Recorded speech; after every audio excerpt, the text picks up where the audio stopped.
Hello and welcome to North 100, a Canadian Highlander podcast. I'm Serge. Joining me, I have a Jer. Hello. An Alex. Oh, I'm sorry. Do that again. A Jer. Hello, I am Jer. An Alex. I'm Alex. And a Ben. Hello, yes, I am Wheeler. A reminder that North 100 is brought to you with your support by you over at the Patreon at patreon.com/LoadingReadyRun. We literally could not do this without you. I want to start today with the best card that you're not playing and up to date. Today. I have a Jer. Jer, what do you have? What's your secret tech? Skyshroud Claim. What is this? It's an old underrated ramp spell. Lots of people know about explosive vegetation or explosive veggies. Yeah. Explosive veggies! This recently reprinted in Battle Bond, originally from Nemesis. Nemesis. I was It gonna used say to be hard Odyssey, to but- find. Yeah, it did used to be super hard to find. So the reason this card is so much better than the other 4-mana ramp spells is for two reasons. It gets forest cards, so you can get all your duels. Your duels. Yeah, you can get shocks, BFZ lands, the cycle lands, and of course the original duels. So it color fixes really well, and it also puts them into play untapped. So if you're really trying to turbo ramp, this fits in the best curve where you go 2 mana. Well, not like the magical Christmas land curve. We'll get more to that later. So But- this is just 2 copies of Nature's Lore stapled together. Exactly, and it goes super well with 2 mana ramp spell on 2. Then you can cast this on 3 and another 2 mana ramp spell on 3, and then turn 4 you have 8 mana. What deck are you playing this in? Is this Hoof? No, not Hoof. Hoof really wants to accelerate with creatures. Yeah, to get maximum value off of Gaia's Cradle. You see this most often in the blue-green Time Walks deck, and even more so Scape Shift. Scape Shift is Oh, right. the key home for this card, where you just really want to get to 7 or 8 lands as fast as possible, and this is one of your best tools to do so, especially because in Scape Shift and the blue-green deck, you have lots of 2 mana plays to go along with it. So the lands coming in to play untapped really matter, where you can go Skyshroud Claim plus another ramp spell, or Skyshroud Claim, hold up a counter spell, or Skyshroud Claim, kill your creature. I'm just picturing Skyshroud's Claim into like Tropical Island and whatever the Ravduel is, pay 2 life. Breeding Pool just to keep blue up. It happens a lot. And then you mana drain them and untap with a million. Yeah, so this card is super underrated. It wasn't seeing play in Scape Shift for a while, and then once it started getting played, it was just an auto include. You just have to play it. It's like basically the best card in the I deck. was gonna say, even if you dirt out and get your not Caracas, Valakut into play manually, you could use this to like go find Double some trigger or mountains. something like that, yeah. Just like, I mean, maybe that's a corner case, but Would you play this in the Rock? Probably not. The Rock is looking to go from 2 to 4, more than 4 to 7. Typically the Rock's curve ends at 6. So going from 4 to 6 is typically less valuable, just because you don't have as many as high a concentration of spells at that point on the Surge. mana The Rock curve. says, know your role. Cards like this don't often find home in the Rock, also just because it doesn't really fit into the play style. Like a top decking this card when you're playing the Rock or any kind of mid-rangey shell like that, it's going to feel pretty miserable. Like, oh, it's a 4-drop that does nothing. Yeah, exactly. I When wish this was Damnation. your deck is like mono 4s and 5s that do everything. And so cards like Nature's Lore and Farseek, to a lesser extent, can get in because you really want to play your 4s and 5s. As soon as possible, yeah. Okay. But Ben, you are known to play 4, 5+ color decks. Would you use this to mana fix in your something like that? No, I wouldn't, Serge. Got you him. could play it in Dragonstorm. Ooh. Yeah, again, any like big dumb mana decks will play this. Heartbeat combo, Dragonstorm, I guess. I don't want to give that deck a sign off, but It's 3-1. okay. But decks like that, but not if typically 5 color combo decks are either just going to kill your opponent by turn 3, turn 4, getting their mana from other sources, usually cards like Black Lotus, Dark Ritual, that kind of stuff. Interesting, okay. Yeah, so. Fair enough. All right, let's go. Before we start the episode, let's talk about a little bit of business. Let's settle in and talk about business. So, first thing I want to talk about, GP Vancouver is coming up from December 28th to the 30th. and there's going to be a bunch of folks there. So we're going to have a Graham, a Kathleen, an Adam, a Ben, not that Ben, Cameron and myself, but we're also going to have that Ben and a Jer. And even more exciting, there is a sanctioned Highlander event happening at GP Vancouver at Sunday at 1 p.m.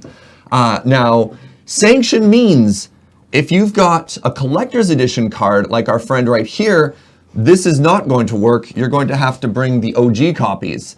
But I don't know how this happened, they are going to be using the Victoria Sorensen Mulligan rules. So if you are familiar with our local meta and sort of our local events, that should be very exciting to all of you. Also, when it comes to events in the New Year's, there's also going to be PAX South.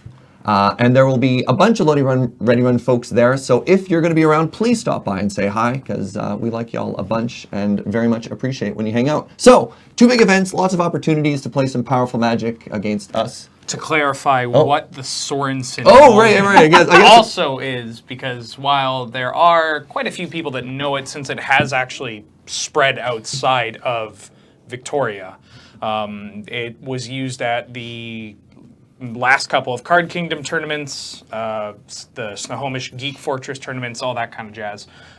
Basically, it's just a fancy way of saying second six. Yeah, and 5. Yeah, because that's the question always comes up. Wait, if it's second 6, do I also get a second 5? Yes. Well, lots of people think you get a third 5, which is not the case. Yeah, it doesn't go 7, 6, 6, 5, 5, 5, 4, 4, 4, 4. Yeah. It's like, I'm going to take a series of 7 1s. Yeah, if you're I know if you're a fan of Kenji, no 5, 5, 5, 5, 5. Sorry. All right, business out of the way. We talked about GP Van. We talked about PAX South. We talked about the Sorensen Mulligan. Let's talk about today's episode. Today's theme, in honor of the Christmas, it is time for us all to visit magical Christmas land. We want to talk about some of our. This is separate from Powerful Magic. Powerful Magic is moments where the game has come together in a way that we intended. Magical Christmas Land is where, oops, it worked. It's like, this shouldn't have happened. No, on paper, this is a miracle that happened despite our best intentions. And I suppose I will give us an appetizer. So here is Magical Christmas Land. I'm playing Enchantress. My opponent is playing a prison deck. I am effectively dead on board, and there's very little I can do, because even if I had a creature, which most Enchantress decks don't, I can't attack because they have an Ensnaring Bridge. But I have an Omniscience, I have a Kruphix, and I have a creature with Extort. So you're probably asking yourself, what could possibly come together that could win here through an Ensnaring Bridge when you're basically dead? Well, the answer to that, my friends, is Emrakul. So I cast our favorite flying spaghetti monster, Emrakul, for 15 mana. The other Emrakul beach. I mean, that one's also pretty good. Yeah, can't be countered. Both good. Yeah, when you cast Emrakul, take an extra turn. I cast it for free because I have Omniscience, but because I have an Extort card, I can pay 1 mana to drain my opponent for 1 life, gain 1 life, and then I have a Kruphix. Notably, Emrakul is legendary, so I return Emrakul to my hand, pass the turn, take my next turn, and create this beautiful little loop while my opponent just goes, oh, you gotta be kidding me, right? Nope. So Magical Christmas Land, situations like this where you kind of think, you know what's a great card? Emrakul. You know it's a really powerful card? Omniscience. Kruphix, fantastic magic card. Often these situations, can be achieved with more realistic means, or at least try to get that end result with more realistic means. But I mean, 'tis the season. Yeah. You're looking to just have this, dreams come true. Yeah. You got everything together. You have access to it. You're able to do something that there's no way they're getting out of. Or you create the situation where it's just so ridiculous your opponent is tilted out of their mind. Well, the beautiful thing there is it's like Kruphix, great card. Emrakul, fantastic card. Omniscience, great card. What actually won me the game? Extort. I mean, taking infinite turns is also pretty good. I'm gonna build on Serge's scenario there.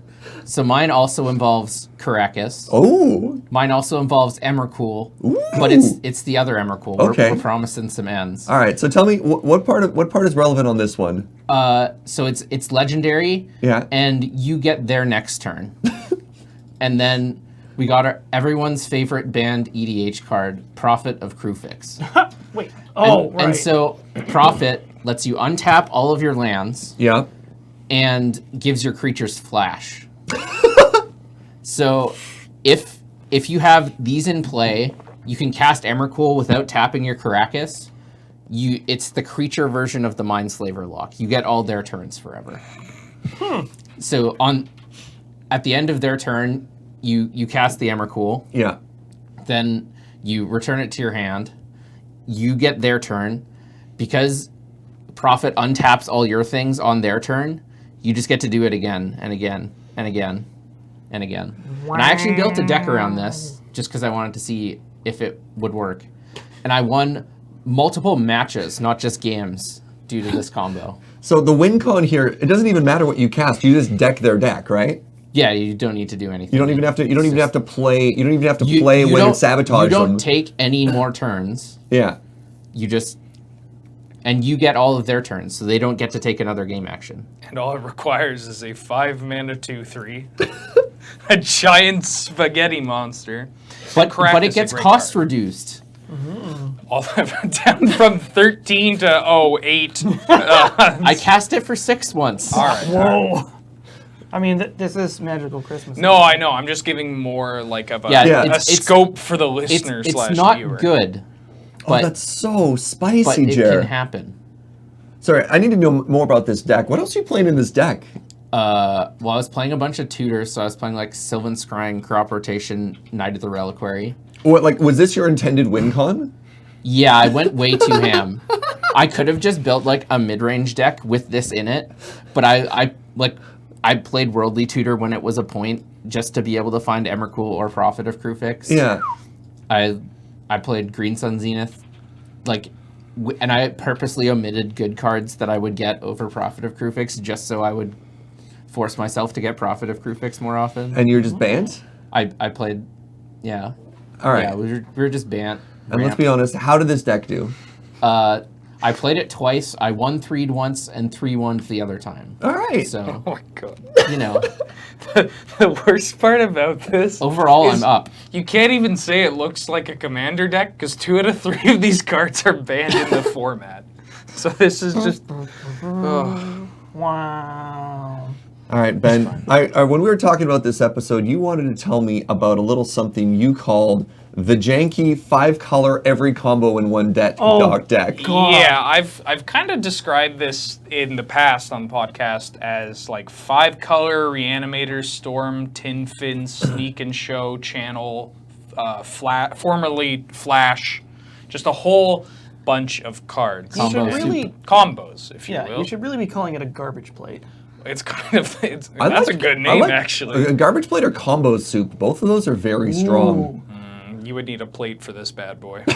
Like a massive one. Ben will guarantee it does not blend. One of those paper plates that's like soaking through and like all floppy. You would need to have a massive plate and then like just be, I guess, the opposite of a kid. I was trying to think of like how, children are like, the peas can't touch the mashed potatoes. But the part of this deck is that, they touch, all right. Everything just kind of meshes together. Making the peas touch. What about one of those like big like bowl/plates? Like hybrid. A bread bowl. It could be a trough. A bread bowl. You can eat the bowl after you're done. What are you, a bowl? I hate the bones. Anyways, so this deck is the reason why I wanted to bring it up for like a magical Christmas land is because that was going into kind of getting an exact 100-card list for this. That was my thought process. Was this looks like trash. This is just a bunch of things together. But the magical Christmas land is that somehow I just generate like 9 mana, 6 mana on turn 2, turn 3, whatever it may be, and then I kill them with some assortment of combo pieces that usually don't get involved in the conversation of the typical they don't get involved in the typical conversation of these cards. So like if you're talking like a flash deck, you know, people immediately think Protean Hulk, and they might think Academy Rector as well. But I mean, Flash plus Spellseeker was pretty close to Demonic Tutor, or Flash plus World Spine Worm. Huh. Which one is Flash Seeker again? Flash Seeker? Tutors for Spellseeker? Spellseeker is 2 and a blue for a 1/1 human wizard. Yeah. When it ETBs, you search your library for an instant or sorcery card with converted mana cost 2 or less, reveal it, put it in your hand, shuffle your library. Recently Clear. pointed card in our format because this Can't card. imagine why. Well, it's kind of bonkers. It's blue. And this being a creature, like this deck is basically just a run-on sentence. Like you ask for a starting point, and then you start talking about it, and so you have Spellseeker, which finds your channel, and it finds Entomb, and then you have a sack outlet for this, and you can reanimate it, and then when it gets reanimated, you get to find Demonic Tutor, and then Demonic Tutor finds Yawgmoth's Will, and then Yawgmoth's Will casts Demonic Tutor, and then Tutor finds Tendrils, and then Tendrils them to a low enough life total that you can through the breach out a Dimir Infiltrator and kill them the end. Like, it's My just... brain hurts. But it's Oofa funny doofa. because it has all these cards. And again, like this is, I cannot stress how ugly this deck list is. This is one of the most heinous looking pile of cards. Well, I hope you're ready because we're going to be including this list and we have to include this list in the description now. Please do. Yeah, okay. And like, you got Channel, you got Lich's Mirror, which is a standout card. Because it's bad. Lich's Mirror is a 5-mana artifact that says, if you lose the game, instead shuffle your hand, your graveyard, and all permanents you own into your library. Then you draw 7 cards, and your life total becomes 20. This So if is you've already cast Channel.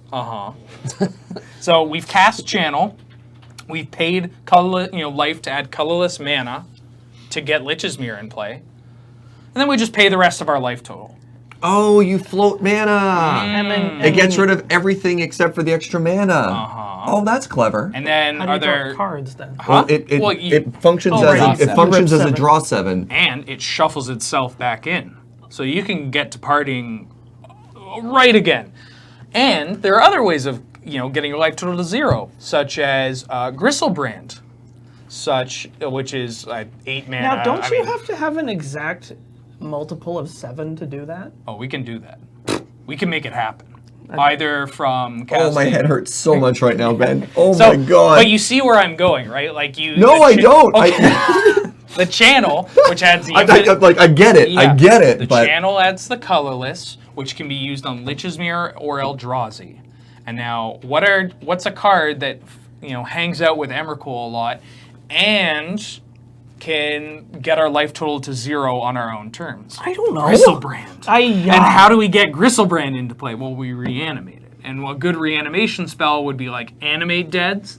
So we'll need like a World Gorger Dragon. And then, it just keeps going and going and going. And I'll admit, it's been a little rocky at times, but not as bad as you'd think.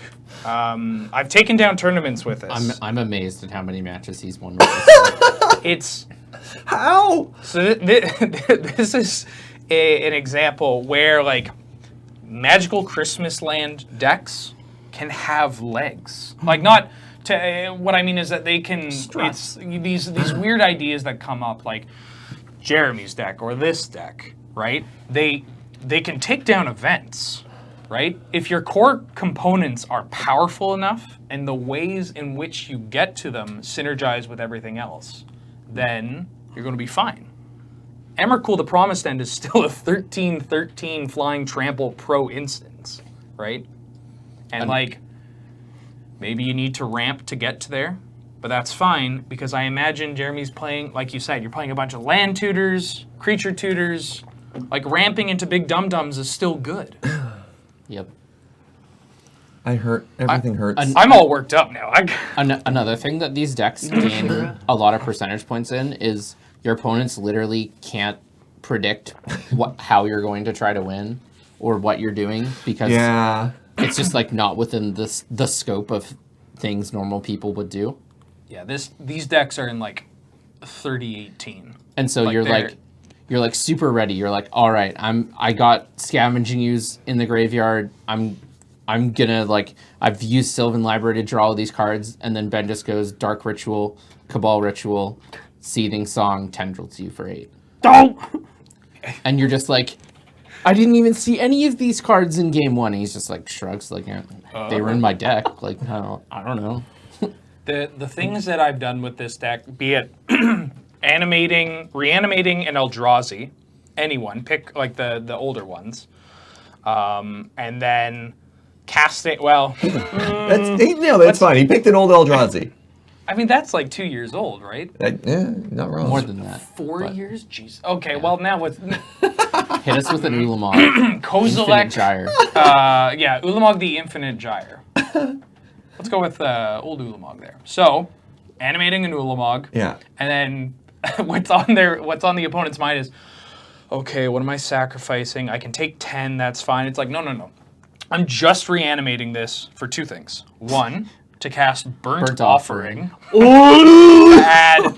Hold on, we're gonna have to explain Burnt Offering for a second. So Burnt here. Offering is 1 black instant. As an additional cost to cast Burnt Offering, sacrifice a creature. And then you add a combination of red and black mana equal to that sacrifice creature's casting cost. But I've had situations where the main reason I'm doing this is to act as effectively a Gaia's Blessing. To get Ulamog into the graveyard, to shuffle back in important pieces to be able to tutor up later. It's that like there are these weird.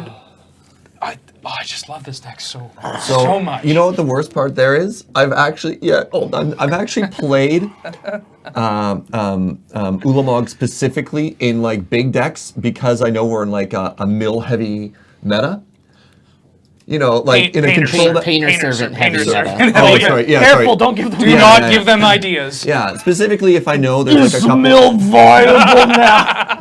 If there's a couple of Painter Servant heavy decks running around, I've just main decked. We don't have a sideboard Ulamog because this one only costs 11.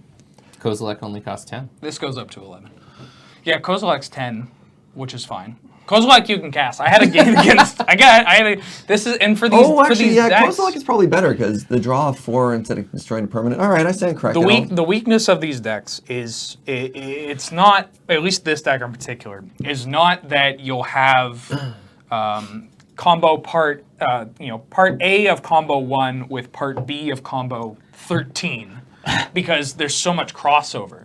You're gonna lose when your hand has a converted mana cost of 80. Or if your hand can generate 12 mana and that's it. You have no payload. That's all you do. Yeah.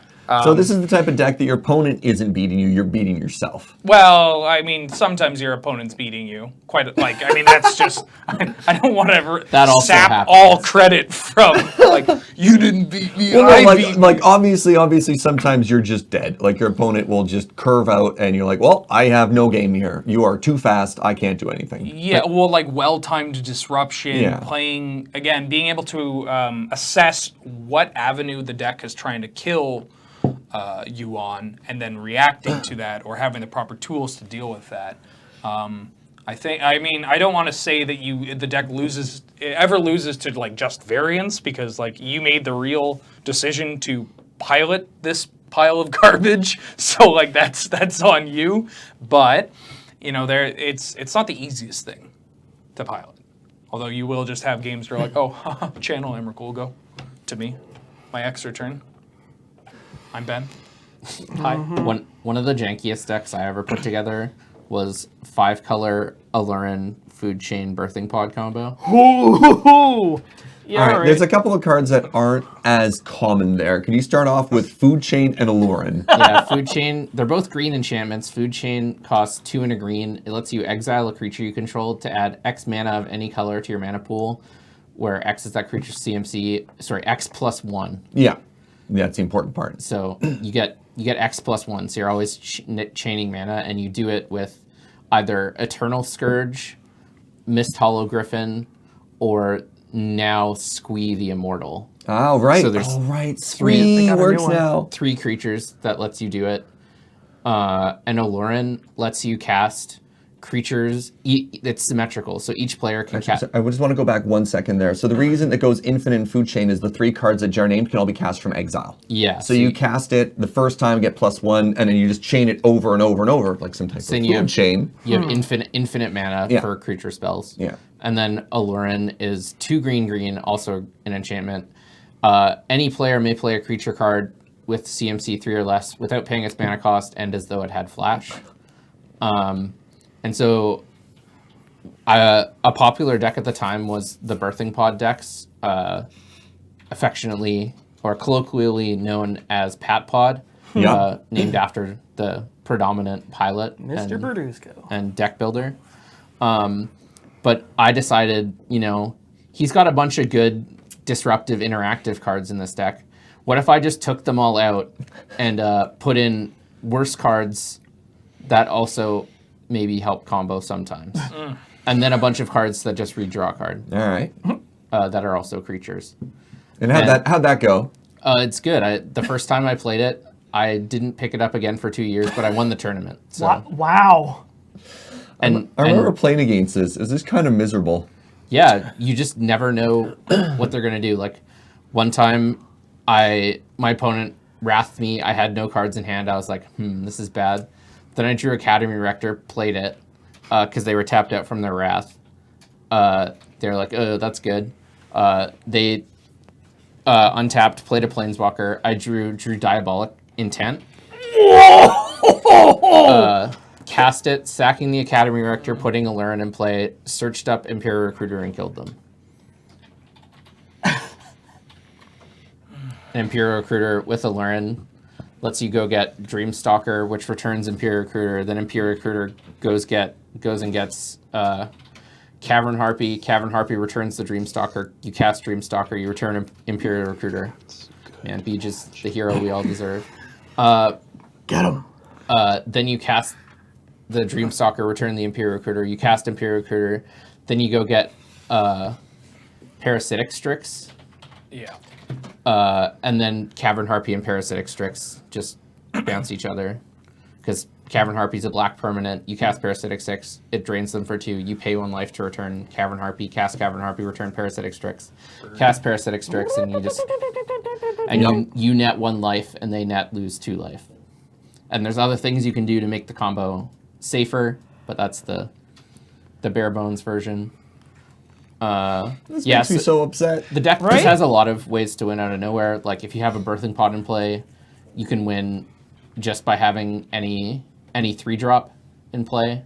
You can pod the 3-drop into Felidar Guardian, flicker your pod Felidar Guardian into Karmic Guide, bring back Felidar Guardian, flicker your pod the Felidar Guardian into Kiki Jiki. Kiki Jiki copies the Karmic Guide. Karmic Guide brings back Felidar Guardian, and then you have Kiki Jiki Felidar Guardian. You got it. Man, I share a lot of garbage with you. It's true. Does anything stand out? Because I'm trying to, pull at a thread. There's one deck I know that you had. You were trying to build around, it's like a 4-mana enchantment. Enduring Renewal? Enduring Renewal. You were the only Did I ever person. kill anybody with Yes, me. All right. I remember you tried to brew this, so walk us through this Let's deck. talk about Enduring Renewal. Yeah. Enduring Renewal is 2 white for an enchantment. Play with your hand revealed. If you would draw a card, reveal the top card of your library instead. If it's a creature card, bin it, otherwise draw a card. Whenever a creature card is put into your graveyard from play, return it to your hand. The way this combo works is by exploiting creatures that either cost nothing or recoup their own cost when you cast them, and ways of sacrificing them for value. So here's a typical example of how you might kill somebody. You'd play a Mem Knight into a board with this and Goblin Bombardment. So you sacrifice Mem Knight, which is free, ping them for 1, it hits the bin, Enduring Renewal puts it back in your hand, you cast it again. Yeah. Just... So This deck plays some truly awful cards. Well, this is like Shield Sphere. Shield Sphere. Shield Sphere's the best one. Phyrexian Walker? Is that what it's Phyrexian called? Walker. Memnite's maybe the best one. No way. Ornithopter. It's got to be Shield Sphere for Phyrexian Walker, right? 3, count them, 3 kobolds. Yeah. Crookshank kobolds, Yeah. kobolds of Carekeep, and Nobody help. Come on. no, 5. got So we got Crookshank, we got Kobolds of Carekeep. Nah. Oh, now I'm doubting myself. I'm pretty sure it's Crimson Kobolds. Yep. Yeah. Yeah. And then there's other ones that that recoup their mana cost. Like I think this deck played Priest of Urbrask. maybe I can't remember if I did or not. Cathodian. Yeah, I was toying with those cards. Please let me know before you mention Cathodian again. I'm sorry, what is a Cathodian? Oh, Cathodian is just... A classic. Cathodian, it just got reprinted. Cathodian and I go way back. He was my roommate in college. It's like 3 mana when it dies. No. It you get 3 colors. Suchi. Yeah, I was thinking of Suchi, but that card's expensive. There's what's it called? No, seriously, what is Cathodian? It's 3 mana, It's 3, 3 mana 3. when it dies. Oh, right, they just print this again in Uma. Yeah. Yeah, so you had a bunch of real bad creatures that didn't cost anything or recoup their cost when they Didn't died. cost anything. I mean, there's a cost in including these cards in your deck. Yeah, it's What's that the you Black lose. Priest again? Priest of Gix. Yeah, Right. Priest of Gix. There's some weird ones like. Was this Mardu? No, I think it was Jund. Oh. Wait, no, I think it was 4 color. Well, it had to have another white. It had to have white. have Jund white. splashing for a white enchantment. Yeah, what's 4 color sense, but this deck has been played as a Jeskai deck. Yeah. has it? Yeah. Was it like just Other people have played this? Well, yeah. Yeah. Serge is so amazed. Yeah. He's like, They played why? it was played as a Jeskai shell that also had basically Trincamage just pulled so much weight. Oh, Trincamage right. found Memnite, it found Grindstone as a part of the Painter Servant combo. It was a weird, Painted Servant Grindstone in this deck as well, eh? well, again, the theme is magical Christmas land. So the hope is that by putting all these extremely medium to bad This cards. deck plays Idyllic Tutor. Hey, Which I've is won a not- lot of tournaments Yeah, with that right, card. Yeah, yeah. this is the wrong table to be slamming Idyllic. I'm pretty sure all dare you. of us have won with Idyllic Tutor. Yeah, that's in our fair. deck. No, but okay, but it's Idyllic Tutor finding a pile of garbage. Yeah, Yeah. but, I mean, you're not finding... That's my Only brand. finds an enchantment. It could find we know it omniscience. finds garbage. It says find an enchantment. I came up with a lot of really dubious ideas So, on how to kill opponents. My favorite one of your decks was the human aggro Hermit Druid. yeah. This is what I was going to mention. Human I think tribal aggro druid. Okay, so I think we maybe talked about this before. This was, but I think it's worth bringing up again. So, Hermit Druid is a combo, and where it's 1 and a green for a 1/1. You pay green and tap it. Reveal cards on the top of your library until you reveal a basic land card. Put that land into your hand, the rest into your graveyard. What if you don't have any basic You lands? mill your whole library. That seems bad. Why would I want to do that? Well, because you combo kill them. Ah! And I'd seen a bunch of decks that played Hermit Druid, and it was all in combo. It was like Hermit Druid and like 3 other creatures that protected Hermit Druid and like a million spells and tutors. You had like you play- 6. Typically, the deck plays like 13 to 17 creatures. Yeah. Because you need them for Dread Return. Yeah. Right. And I was like, could you make this work in like not an all-in combo deck? So I built sort of like human tribal Aristo Hermit. So Aggro. So it's Human tribal aristo it was aggro. it was Abzan. Hermit. You Yeah. guys are just saying words. Yeah, I know. So it was a whole bunch of How dare you? Human tribal. from the surface. It looks like a slightly unusual aggro deck. It Yeah, plays yeah. the kind of stuff you would normally think of, like Knight of the Reliquary and Good card. I'm pretty sure Champion of the Parish was in this deck. Baby. yeah, so stuff like that. But what it could do is if you got Hermit Druid, which happens to be a human as well, you activate him, mill your library, and there's a Dread Return in the deck. You sack him and 2 other creatures. I think I may have experimented with putting Lingering Souls in this deck as a way of getting two other Bodies, yeah. So you sack those to Dread Return, you get Angel of Glory's Rise, which Powerful magic card. normally in this kind of combo shell is getting exactly 2 creatures, which is... Well, let's talk about what this card does first. Yeah, Angel of Glory's Rise is 5 white, so 7 for an Angel, 4/6. When it enters the battlefield, exile all zombies, then return all human creature cards from your graveyard to the battlefield. Jeez. This is a win con in Hermit Druid, normally getting a zombie Lady of Scrolls and Lab Maniac. And some other... And some other... You get like BS. Grand Abolisher, Protection. Sure. Yeah, Or so basically it's Dosan. just like you tap The Falling Leaf? to draw some cards and You have an empty out of an library, empty yeah. library and win. What I did Yes. was you get most of your deck back because it's a bunch of humans. But importantly, you get Cartel Aristocrat, which is a 2/2 that you can sacrifice creatures to give it protection. And Zulaport Cutthroat. And Zathrid Necromancer. So, Zulaport Cutthroat says whenever a creature you control dies, each opponent loses 1 life and you gain 1 life. Zathrid Necromancer says whenever he or another human you control dies, you get a zombie. I went even deeper than this because Liliana, Heretical Healer, is also human. So basically you get a board full of humans, you sack them all, get a bunch of zombies, sack all those, and kill your opponent. Alex, I have to ask, because when I thought, as you were describing this, Yeah. Oh my goodness. aside from the general, what am I doing right now? I was thinking, how do you combat infinite life, which is one of the things that Hermit Druid, the stock lists get around. Now I have a question to ask you. Are you playing Safi Eric's daughter in your deck? She happens to be a human. Yeah. So Safi Eric's daughter is a green and a white for Nice try.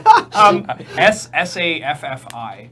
Oh, that was so good, Beach. I can't wait to hear what you So have it's to a say. green and a white Okay. for a 2/2 legendary human scout. You sacrifice Safi Eric's daughter.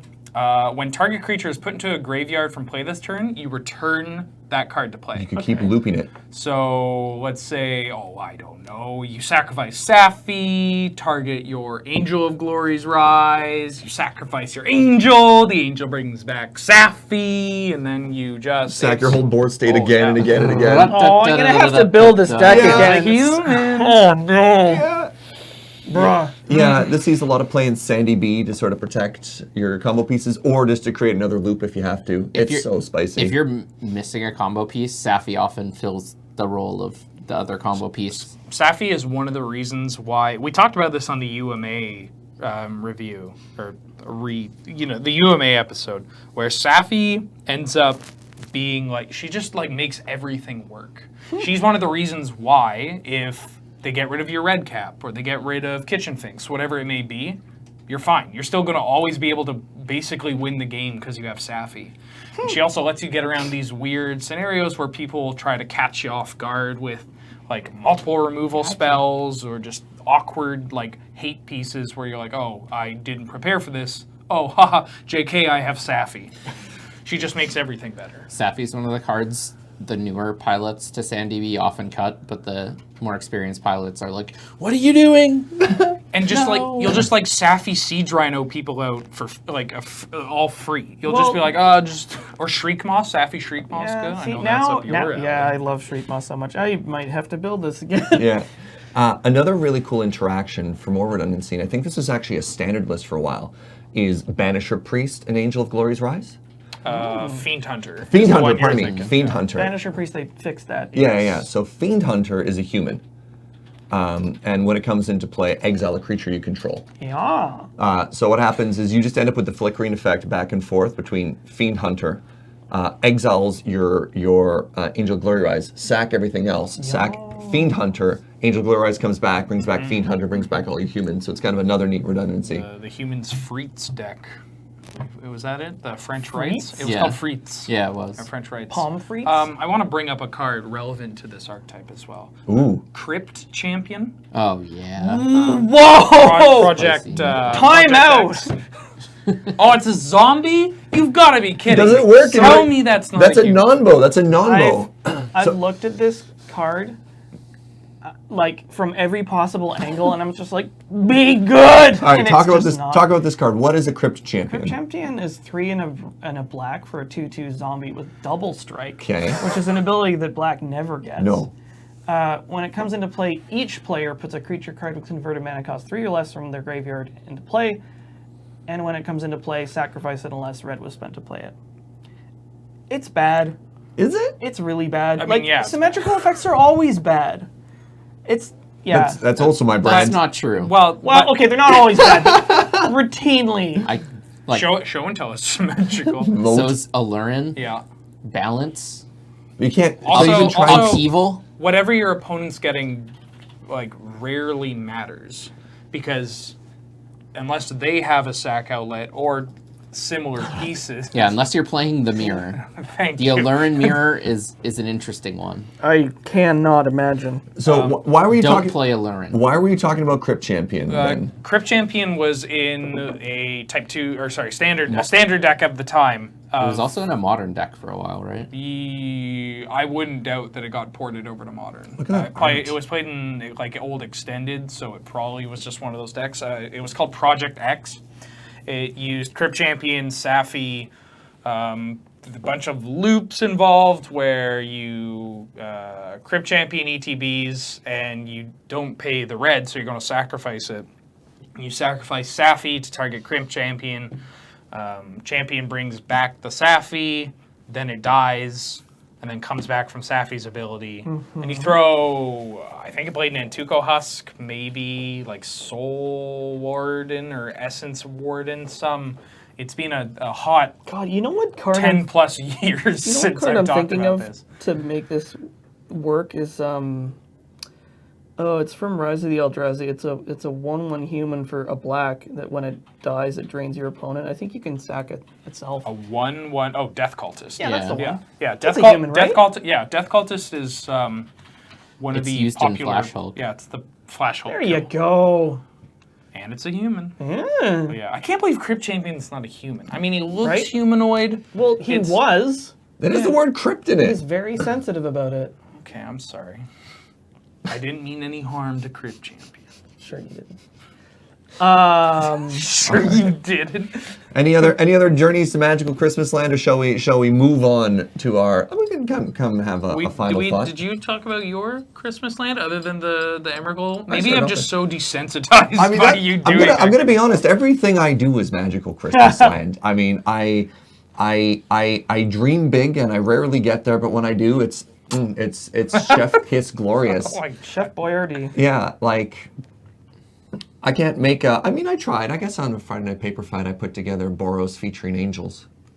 I can, I like to rumble. And you still included Omniscience. I like to play some fair magic over there, but like all the archetypes I like are often all in. Lands. Lands, Enchantress, big X decks, whatever, Workshop Weenie, that one actually got there.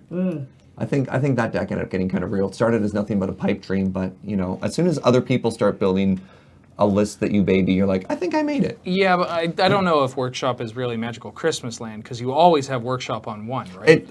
Okay, well, You there's Some of us do, You always have, am I missing something? Is that not how that card's supposed to? and you still lose. It's Oh, really yeah. interesting. It says, when you build the deck, it says draw any 6 random cards in Workshop for your opening 7, and the deck just kind of plays itself. Never doubt my ability to brick. Who was it who we broadcast a tournament here, and they had turn 1 Workshop 3 games in a row. The worst part is you're genuine when you're asking this question. You're not trying to daggers me. You're genuinely like, who lost in the top 8 on camera bucket when of they had salt. Workshop 3 games in a row? I Who- can't who could remember do who that? it was. Oh, man. kind of Is idiot? Callous Jailer off the top? Oh, good? yeah. Oh, even Mind Sensor? Oh, draw 14 cards and find nothing? I'm sorry. No, it's okay. This is... I can't be mad at you because you're not trying to get me with this. It's okay. It's fine.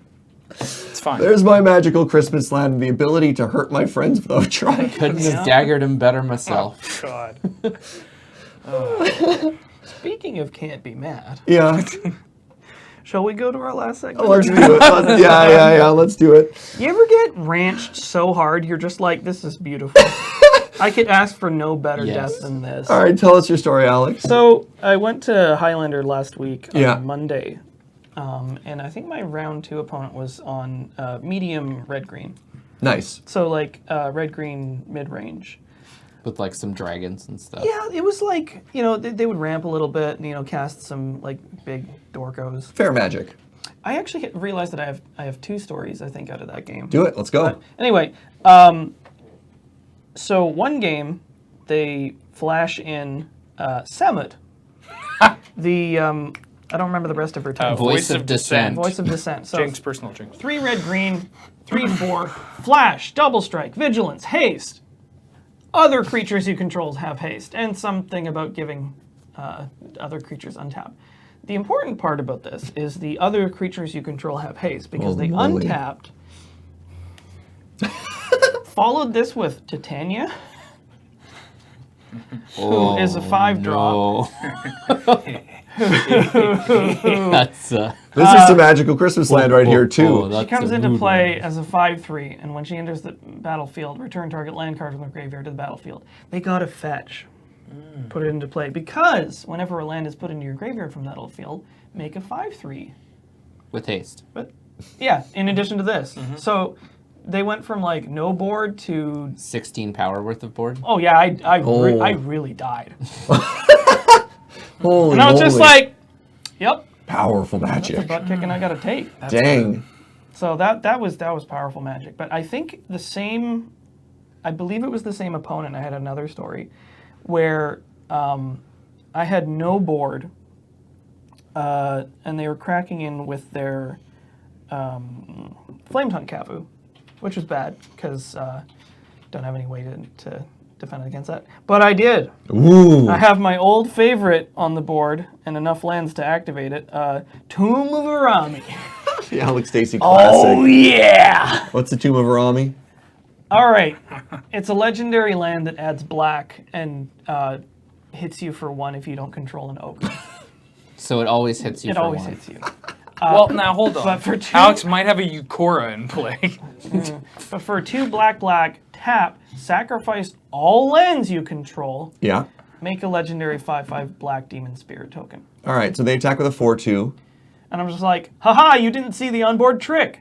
And I activate Tomb, get a 5/5, block, kill their FTK. their FTK. And I'm like, sweet, I've got them on this like 3, maybe 4 turn clock. Jesus. And they're like, oh, that's bad. Then they go to their second main phase and cast Dire Fleet Daredevil, which is 1 in a red for a 2/1 that casts an instant or sorcery from your opponent's graveyard. I had cast, it was Putrefy earlier. So it's like, I want that one. What are you targeting with it, demon? So I now have no lands, no permanents. And they have a 2/1. Oh. Or some other. I really lost that game. It was. I was just going to ask, did you win that? It was such a roller coaster because I was like, oh, I'm dead. I'm alive again. I'm really, really dead. So that my goodness. that was powerful magic. Dang. Live by the tomb, die by the tomb. Yeah. That's what they Yep. always No, Yeah, I just get on the say. train. Fruit. Tomb of the Boom. Well, friends, that is our episode today. So thank you for tuning in. I hope you have a fantastic holiday season. We will see you in the new year. Reminder, if you want to see us earlier, we will be, most of us, a whole bunch of us will be at attendance at GP Van. So come and battle. Let's play some Magic. It's going to be a good time. In particular, Sunday at 1 p.m. Another shout out to PAX South. If you're heading down to the southern part of America, come say hi. That's about as far south as America goes, isn't Yeah, it? down in Texas. A really good time. And a reminder that everything that we do is brought to you by you with your support over the Patreon at patreon.com/LoadingReadyRun. Happy holidays, friends. Happy New Year. You're all wonderful, and we'll see you next time. Cheers.